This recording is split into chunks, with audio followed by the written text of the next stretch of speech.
Então, boa noite, magistério, quarto ano magistério. Hoje eu inicio a aula falando sobre alguns processos da geografia.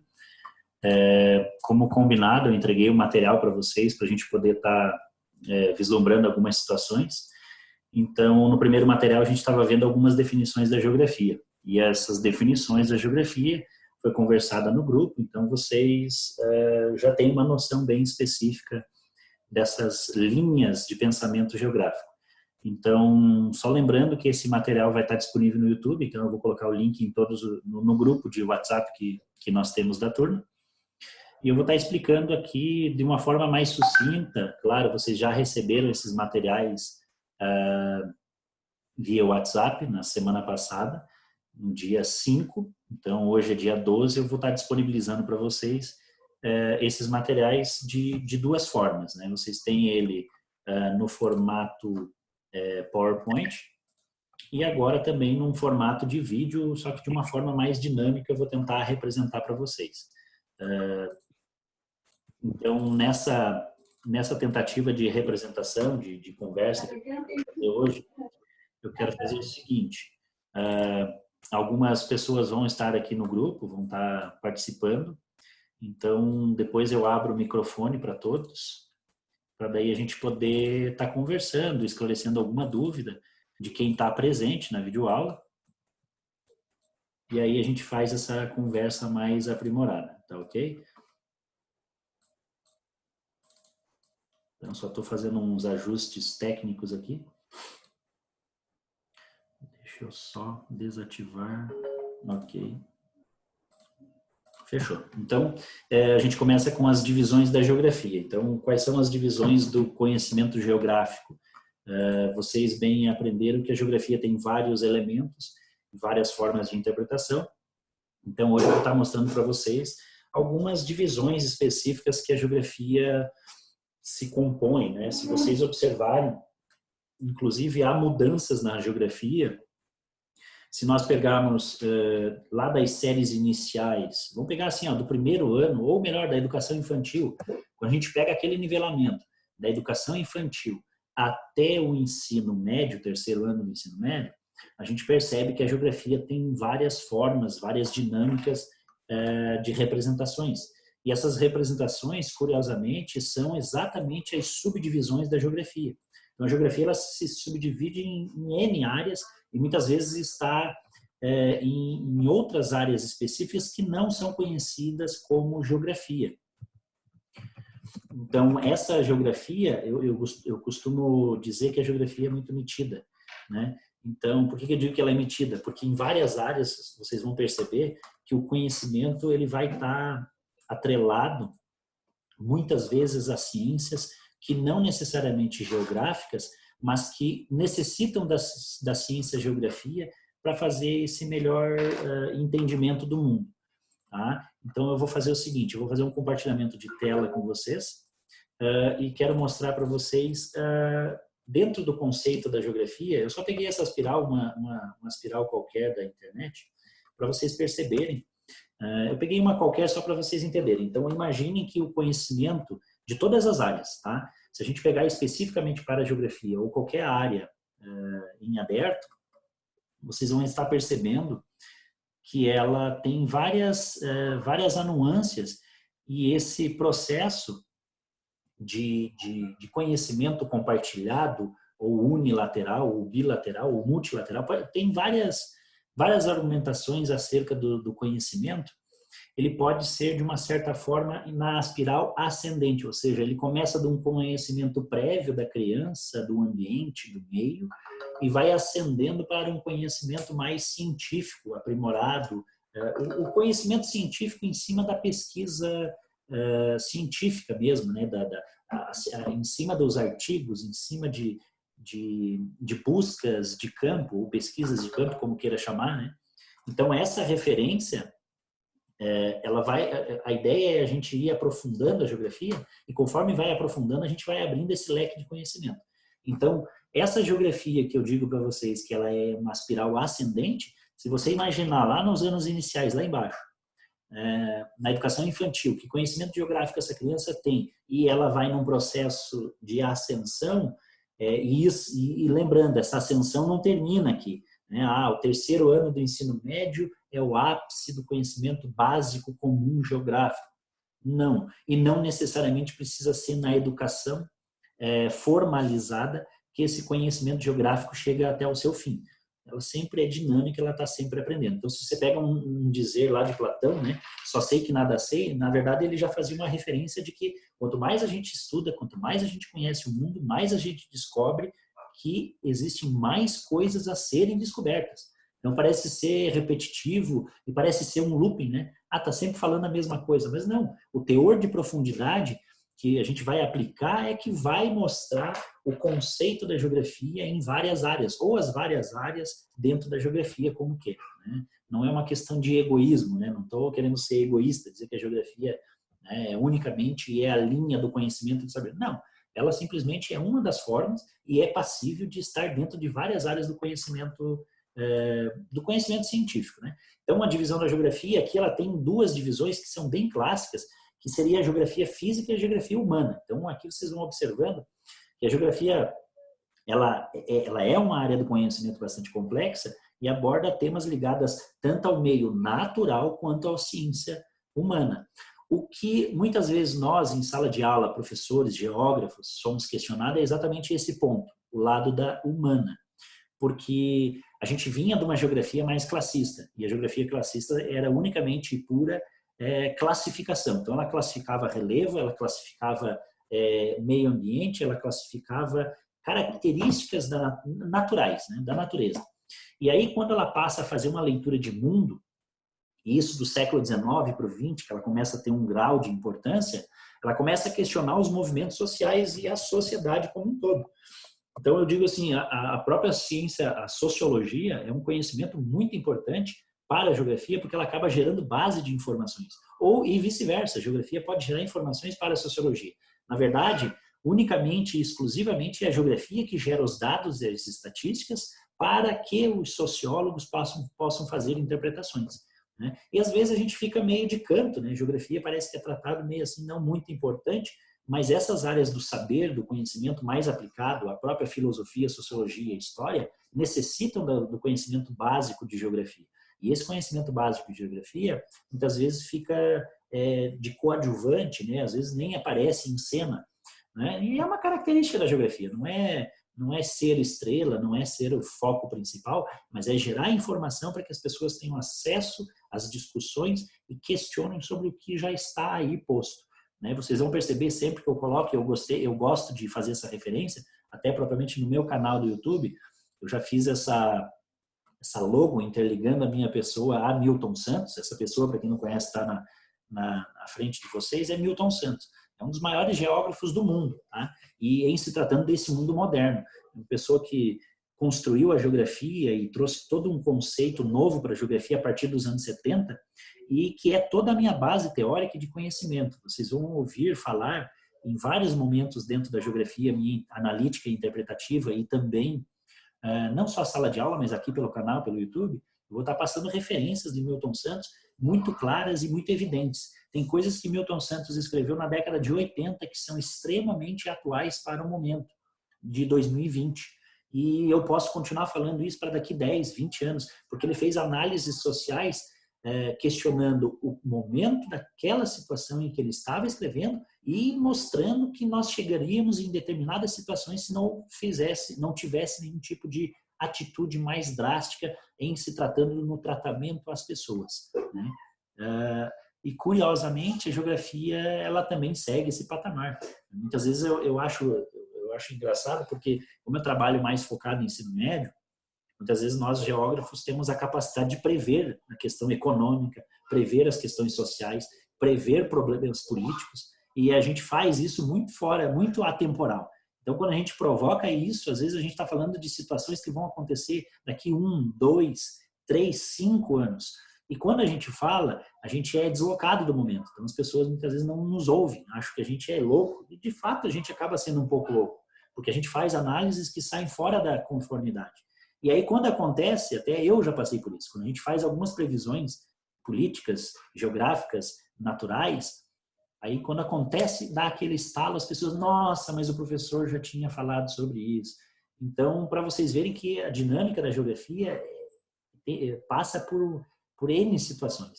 Então, quando eu falo para vocês que a geografia, quando ela é tratada do lado humano, muitas vezes ela é questionada pela sociedade, é porque a gente cutuca muitas feridas. E em se tratar de cutucar em feridas, em falar de problemas sociais, obviamente vai atingir várias esferas da sociedade, independentemente da posição política, da posição de opinião política, da posição social, não interessa. A geografia vai provocar esses pontos. Gostando ou não, minha função é essa, a geografia provoca isso, e vamos dizer assim, o pai da geografia no Brasil, Milton Santos, falava sobre isso. Então, eu dificilmente vou mudar essa forma de fazer a leitura de mundo. Mas, voltando para o raciocínio da geografia humana, essa divisão ela teve como um objetivo uma certa especialização do conhecimento, para fazer com que as pessoas tivessem não só um entendimento, mas a própria ciência geográfica passasse por um processo de evolução, uma evolução para o caminho da ciência geográfica, sendo conhecida como uma ciência de fato, e não apenas uma disciplina encaixada no currículo para cumprir uma determinada função do currículo. Né? Essa é uma exigência do capitalismo industrial que fomentou a divisão do conhecimento e das ciências a atender às novas divisões do trabalho.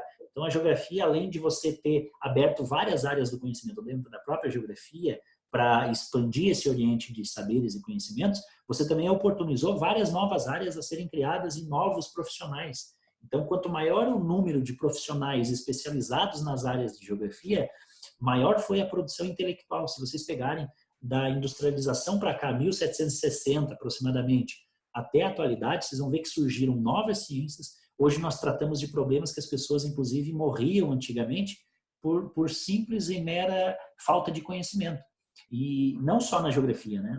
Nas áreas das ciências, por exemplo, houve uma série de infinidades de testes e comprovações de práticas humanas que não condiziam com a situação e que deveriam ser mudadas, senão a gente ia, de certa forma, nós íamos nos dizimar enquanto humanidade.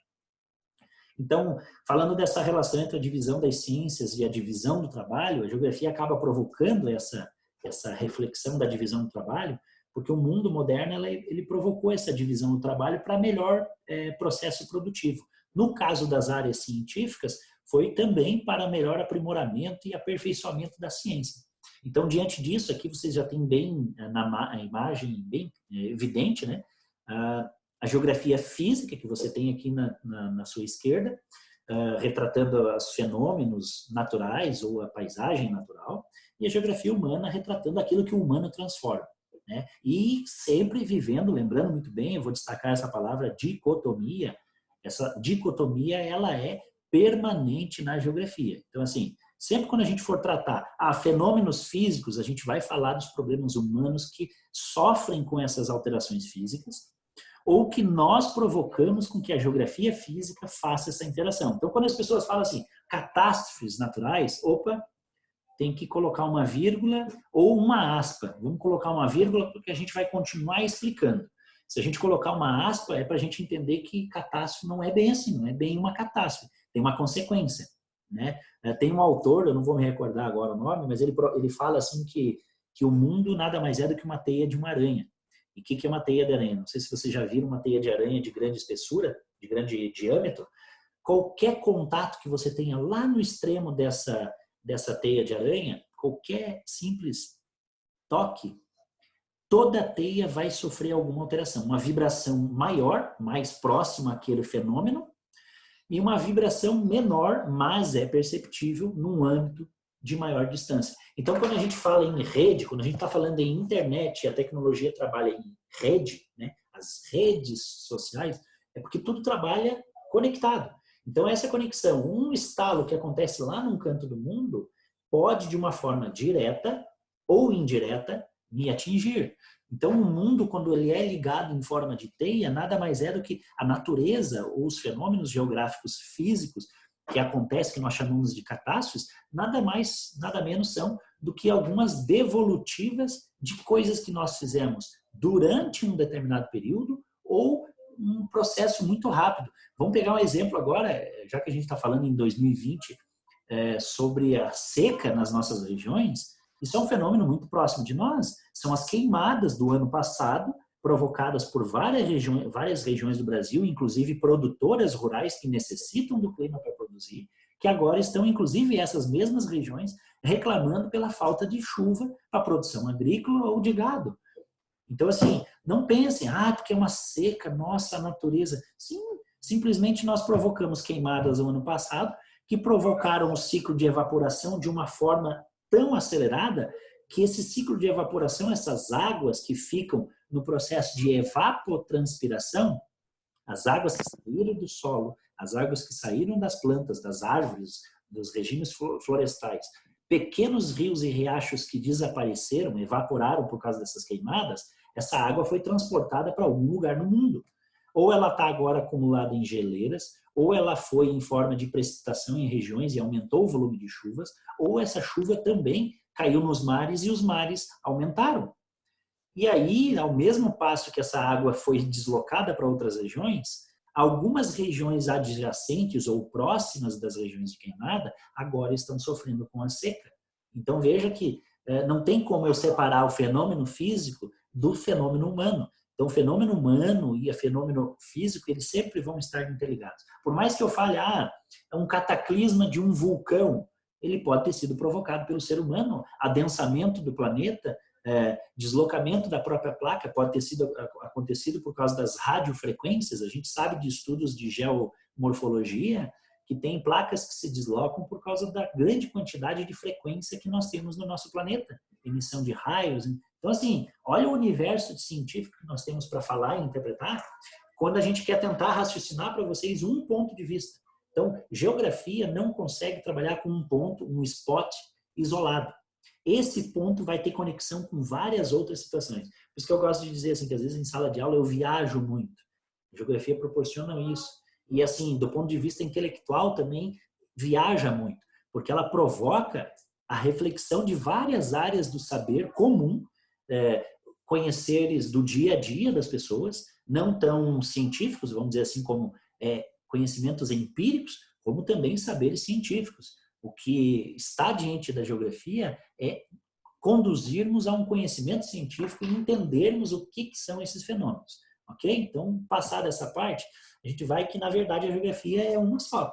Curiosamente, eu falei de duas geografias, mas ela é uma só. Por quê? Porque ela sempre vai estar interpretando e interpelando sobre as situações sociais. Vamos tentar caracterizar elas mais especificamente. A geografia física é a parte do conhecimento geográfico que aborda aspectos relacionados ao quadro natural existente na superfície da Terra, ou seja, a chuva, o calor, o vento, o frio, alguns fenômenos físicos do nosso planeta, das placas tectônicas, por exemplo, vulcanismos, tempestades, furacões, incidência ou não de determinados fenômenos, isso faz parte toda de uma divisão da física.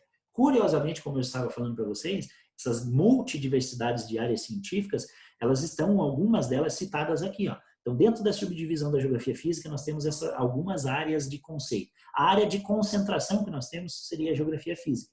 Mas à direita você vai ter uma ciência chamada de climatologia, à esquerda uma biogeografia, a gente utilizando de conhecimentos da biologia e ciências. Por isso que vocês, meninas do magistério, vão perceber que geografia e ciências, até o quarto, quinto ano, não, mas isso é biologia, isso é ciências, não, mas isso é geografia. Não, é que as duas trabalham muito em parceria.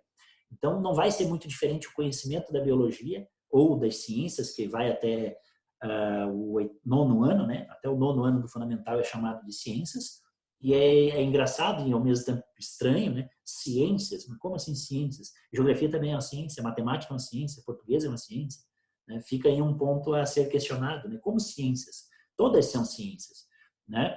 Então, essa biogeografia está ligada a isso. A hidrogeografia, a interpretação dos mapas e os ambientes hídricos, que a gente pode estar falando de volume de chuva, precipitações, deslocamento de rios ou situações que esses rios que formam pequenas, médias e grandes bacias hidrográficas ou redes hidrográficas. A geomorfologia, que é uma ciência focada mais na formação das rochas, e dos movimentos tectônicos, o espaço cartográfico que está ligado a toda essa interpretação. Vocês vão ver que todas essas áreas supracitadas têm necessidade da cartografia. e a pedologia, que é uma ciência importantíssima, gente, para várias outras, e as pessoas nem saberem o que é pedologia. Pedologia vem de pedos, do latim solo. Então, pedologia é a ciência que estuda os solos. Que ciências? Vamos tentar dividir a pedologia em novas outras ciências. A própria biologia, estudando os biomas, a própria ciências básicas, lá até o 9º ano, estudando os fenômenos naturais ligados ao solo, a engenharia florestal, engenharia sanitária, engenharia agronômica, os cursos técnicos, engenharia civil. Olha a quantidade de novas áreas que você tem que necessitam do conhecimento básico de pedologia, de solos, para ver a questão da resistência mecânica, da formação, da capacidade que esse solo tem em produzir determinado cultivo agrícola ou determinado tipo de construção a ser feito nessa região. Então, veja que tem uma infinidade de áreas que podem sair dessas sub-áreas. Então, ela apresenta elementos e fatores da geografia física que se confundem, de certa forma, né? Então, aqui eu só vou passar brevemente, porque isso aqui eu acabei explicando para vocês, geomorfologia. Ela vai analisar, de certa forma, morfo vem de transformação, então ela pega e faz uma interpretação do relevo. A climatologia, já havia falado, existe a necessidade íntegra da cartografia para se fazer isso aqui, você interpretar a questão do clima, deslocamento das chuvas. A hidrogeografia, que trabalha as bacias hidrográficas, os problemas de derretimento de geleiras, o deslocamento das águas, o volume de precipitação, as chuvas que o pessoal diz, nunca choveu tanto nos últimos 60 anos na cidade X. Tá, 60 anos para cá não choveu tanto, mas quer dizer que 60 anos antes já aconteceu um fenômeno igual ou até superior a esse. Então eu gosto muitas vezes de ver os noticiários para ver que tipo de notícia eles falam. Muitas vezes o noticiário não está preocupado com a ciência. Muitas vezes, e muitas mesmo. Eles não estão preocupados com a ciência que haverá por trás da reportagem. Eles estão em busca de qual é a palavra que vai chamar mais atenção do telespectador, do áudio da pessoa que vai escutar isso. O que vai chamar mais atenção dela? Catástrofe ou fenômeno? Não, catástrofe. Então, um fenômeno natural aconteceu.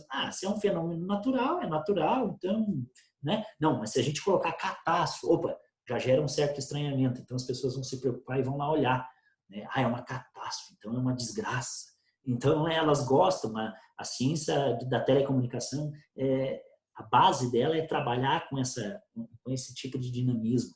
A pedologia, como eu já havia falado para vocês, isso aqui, se vocês quiserem, meninas, me peçam, que aí eu produzo um vídeo explicando sobre as classes de solos do mundo, do Brasil especificamente, que é uma coisa que eu tenho um conhecimento básico, e mostrar para vocês até experimentos e possibilidades de fazer trabalho com as crianças que trazem diferentes tipos de solo das suas casas, fazendo os chamados... me fugiu o nome agora, mas tem uma técnica de você remover o solo do ambiente e fazer um mostruário de solos com eles mesmos, para eles conseguirem identificar onde é que está aqui, o que é essa parte, essa camada superficial é responsável, o que é esse horizonte orgânico, o que é o horizonte A, o B, o C. Então, cada uma dessas formações do solo, se vocês quiserem, vou ver, na verdade, assim, eu vou fazer um pedido para vocês.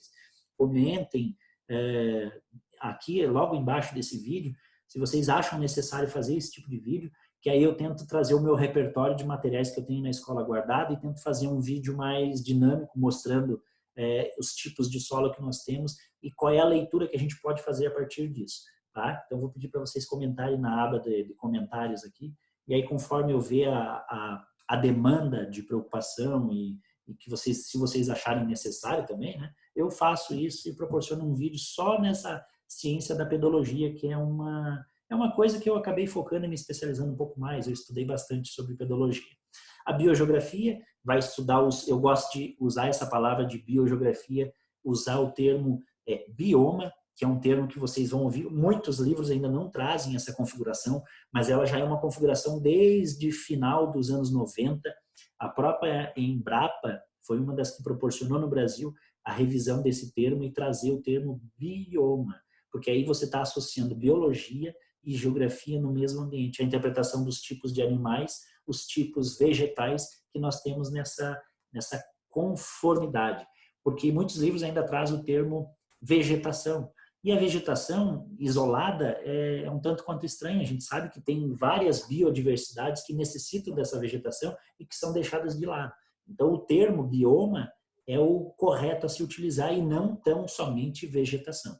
Porque vegetação fica lá mais para ecologia ou para botânica, quando você vai trabalhar com classificação de plantas. Daí a gente fala em vegetação. Mas quando a gente fala para a criança, para o jovem ou para o adulto, sobre um ambiente que tem determinados tipos vegetais, você usa o termo bioma, porque vai associar a vegetação aos animais que ali vivem. A geografia humana, como eu já havia falado, ela gera muitos questionamentos e muitos problemas, inclusive criam problemas para nós mesmos, porque muitas vezes a gente fala coisas que as pessoas não gostam de ouvir, mas essa é a função do geógrafo. Se não for para fazer isso, acho que vai fazer outra coisa. Não é função do professor achar que não deve falar porque vai se queimar. Se tu pensa assim, então tu está no lugar errado. A gente vive num país democrático ainda, apesar de estarmos em 2020 e toda essa questão política envolvida por trás, questionando a autonomia das pessoas, a gente ainda vive num país democrático e a ciência e a geografia, a base dela é a provocação. Então, se não for para fazer isso, muda de profissão. Então, as subdivisões da geografia, ela tenta também, de uma certa forma, simplificar para vocês, uma geografia urbana, que vai estudar os fenômenos urbanos, os problemas urbanos, a geografia econômica, que vai tratar da questão econômica global, valorização de moeda, desvalorização de moeda ou de países e problemas econômicos gerados, a geografia cultural, que trata dos fenômenos culturais que o mundo tenta nos vender, aquela imagem de um produto único para o mundo todo.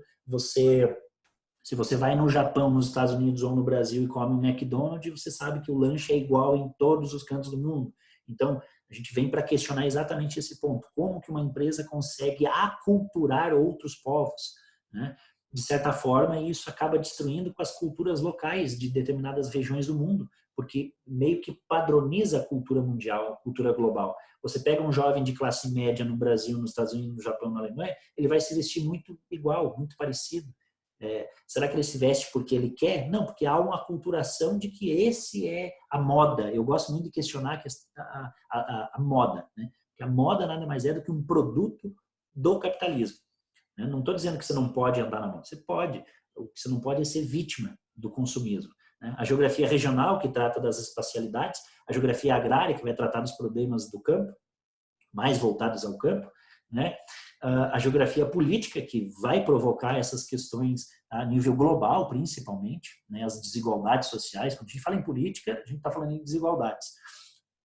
A geografia do turismo, a geografia da saúde. Hoje, o tema mais utilizado é a geografia da saúde, que vai trabalhar com o mapeamento e as estatísticas de deslocamento do Covid, por exemplo. Por isso que há necessidade plena de fazer a amostragem e testagem nas pessoas. É extremamente importante. O Brasil tem 200 milhões de habitantes e, no entanto, foram feitos em 40, 50 dias, foram feitos apenas aproximadamente 450 mil testes. E a gente ainda acha, tem pessoas achando que é pormenorizando o problema e tem pessoas também já achando que, nossa, que absurdo. Não, gente, a gente nem sabe como é a real situação. Os números que estão sendo divulgados, eles estão sendo subestimados, porque nós não estamos fazendo amostragens e testagens. Infelizmente, é isso que está acontecendo. Então, todos esses números que vocês pegam na mídia, na grande mídia, nos fofoqueiros, nos blogueiros, não interessa. É tudo número subestimado. Infelizmente, os números são muito maiores do que esses registrados até então. E aqui ficou cortado, né, mas é a geografia da população, o último link. Veja que eu já falei de coisas polêmicas numa aula bem introdutória sobre o conhecimento, o conceito da geografia e as subdivisões. Então, bem-vindos. Essa é a geografia que eu faço em sala de aula e não é porque é a distância que ia ser diferente. Né? Então, a geografia urbana, o ramo da geografia, urbana e humana, que vai estar ligada, né, aos fatores urbanos, os problemas sociais, as desigualdades socioespaciais, a especulação imobiliária que provoca a expulsão da população mais pobre para as margens, ou seja, nós chamamos isso de marginalização da sociedade. onde você começa a criar espaços que são endereçados para determinados grupos sociais. Vocês podem observar isso na nossa cidade. Novos locais para moradas, vocês estão vendo que eles fazem pavimentado, tudo muito bonitinho, com poste, iluminação, esgotamento sanitário, tudo bem acessível. Que tipo de indivíduo social vai morar nesses ambientes? Obviamente não é o pobre do Morro da Cruz. Obviamente não é um espaço construído para esse cidadão. Até porque o sistema capitalista não vai proporcionar a capacidade financeira de ele bancar um terreno num local como esse. Então eu faço esse questionamento porque a nossa cidade nos últimos anos passou por reestruturações urbanas, mas essas reestruturações maquiadas como embelezamento nada mais é do que o afastamento da população mais pobre. E aí, de fato, estatisticamente, isso vem se apresentando. Muita população pobre de Lages tem saído, né, provocado o êxodo na cidade de Lages e indo morar em outros centros urbanos, porque Lages não tem capacidade para oferecer uma qualidade de vida para esses indivíduos. Outra situação, tem mais 10 minutinhos, eu fiz programado hoje, tá, para não ficar uma coisa muito extensa. Então, nós temos aí eu tentei fazer dentro de uma margem dos 40 minutos de aula, né? Então, seguindo, né, essas interpretações, nós temos a geografia agrária, né, das questões do campo, pecuária, o crescimento econômico. Veja que nós vivemos num país que tem uma agropecuária muito grande, nós somos ainda um celeiro para o mundo. Então, os dados geográficos estão lá e a gente também está lá para questionar essa situação. As desigualdades de distribuição de terra, por que o Brasil tem tantas terras e tanta gente sem terra? Por que o Brasil tem 54% do território nas mãos de apenas 273 pessoas? Pode ir lá no site do INCRA, Instituto Nacional de Colonização e Reforma Agrária. Tá? Esses dados estão lá. Se você for buscar a questão da distribuição de terra no Brasil, 54% do território brasileiro está nas mãos de 0,0003% da população brasileira. E aí é óbvio que nós temos problemas também nos ambientes urbanos. Não é só o MST brigando por disputa de terras improdutivas, que eles querem fazer produtivas, mas também espaços urbanos extremamente saturados, as pessoas morando nos morros e depois sofrendo consequências com desmoronamento, com chuvas em excesso. E aí não vou entrar em detalhes, porque a gente sabe que, né, o Brasil é rico também nesses problemas. A geografia da população, que vai analisar as estatísticas, crescimento, também interpretar as distribuições dessas etnias pelo mundo ou pelo Brasil. E o Brasil, assim, é um mundo inteiro a ser estudado só no Brasil, porque nós temos uma heterogeneidade muito grande, então a geografia está presente nessa interpretação. A geografia econômica, para tentar interpretar a formação dos blocos econômicos e as moedas, a política, que vai tratar dos conflitos territoriais, religiosos, enfim, né? E outras divisões que a geografia vai abordar e vai relacionar, que talvez eu não cite neste momento. Tá? E a geografia geral, que é aquela básica que vai tratar de todas essas, entre aspas, tratativas, né? Vai tratar destes temas de uma forma mais em síntese, né? Obviamente, compreender o fenômeno da globalização e a influência das grandes empresas em escala mundial é o exemplo de estudo da geografia geral. Então, a geografia regional, já havia falado, né, as distribuições das terras, tudo mais, e aqui segue algumas das fontes de pesquisa que eu andei fazendo para montar esse material, tá? E para encerrar, era isso aí. Então, obrigado pela atenção de quem permaneceu durante e de quem conseguiu assistir todo o vídeo. Eu sei que ficou meio extenso, mas a gente tenta sintetizar o máximo possível da geografia, lembrando vocês que nós estamos num momento de afastamento social. Então, essa é a possibilidade que a gente encontra. Desculpa, pode ter ficado meio chato, meio cansativo, mas a gente está aí no processo de construção, beleza? Então, muito obrigado pela atenção de todos. Eu vou encerrar a gravação por aqui. Eu vou pedir para vocês se inscreverem no canal, que eu estou sempre postando vídeos, todas as semanas ou a cada 15 dias. Eu estou postando material referente para vocês ou para outras turmas. Eu agradeço a atenção de vocês, peço para vocês se inscreverem e darem aquele likezinho para nós, tá bom? Beleza? Um abraço e até a próxima. Tchau!